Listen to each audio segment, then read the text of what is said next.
TDP BJP Janasena పొత్తులో భాగంగా బీజేపీకి పి గన్నవరం, విశాఖ నార్త్, కైకలూరు, ధర్మవరం, జమ్మలమడుగు, మదనపల్లి, గుంటూరుకు కేటాయించినట్లు సోషల్ మీడియాలో ప్రచారం జోరుగా సాగుతోంది. దీంతో పి గన్నవరం బీజేపీ నేత అయాజే వేమ అభిమానులు, పార్టీ శ్రేణులు సంబరాలు చేసుకుంటున్నారు. రానున్న ఎన్నికల్లో బీజేపీ విజయం పక్కా అని పార్టీ శ్రేణులు ఆశాభావం వ్యక్తం చేస్తున్నారు.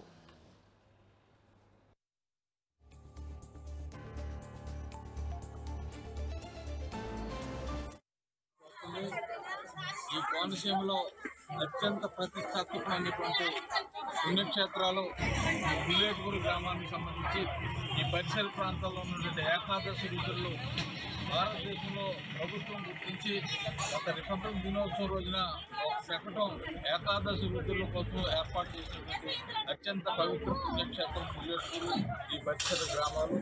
ఇలాంటి పుణ్యక్షేత్రంలో ఈరోజున అభయాంజనేయ స్వామి విగ్రహాన్ని ఏర్పాటు చేయడానికి ఆ అభయాంజనేయ స్వామి విగ్రహ కమిటీ దాతలు, పెద్దలు, పూజలు, గౌరవనీయులందరూ కూడా ఈరోజు శంకుస్థాపన కార్యక్రమం చేశారు. చాలా విశేషమైనటువంటి రోజు.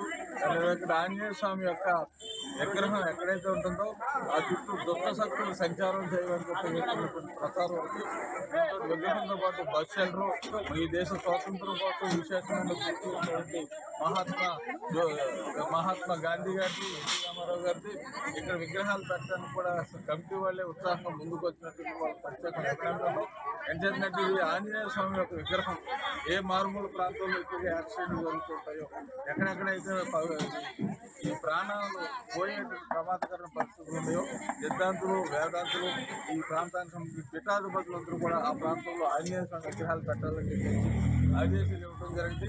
ఎక్కడైతే ఆంజనేయ స్వామి విగ్రహాలు పెట్టి నిత్యం పూజలు, కార్యక్రమాలు జరుగుతుంటాయో ఆ పరిసర ప్రాంతాల్లో యాక్సిడెంట్లు జరగటం కానీ ప్రాణాంతకమైనటువంటి పరిస్థితులు ఏర్పడటం ఉన్నాం. కాబట్టి బిల్లేటూరు ఈ పరిసర ప్రాంతాలన్నీ కూడా సుభిక్షంగాను, క్షేమంగాను, ఏ రకమైనటువంటి ఇబ్బందులు లేనటువంటి వాతావరణంలో ప్రజలు బ్రతకడానికి వీలయ్యేటువంటి ప్రాంతంలో ఈ ప్రాంతానికి సంబంధించి మా సర్పంచ్ గారు, మా పెద్దలు అనేక మంది ఈ ప్రాంతంలో ఉన్నారు. ప్రత్యేకమైన ధన్యవాదాలు తెలియజేస్తున్నాను.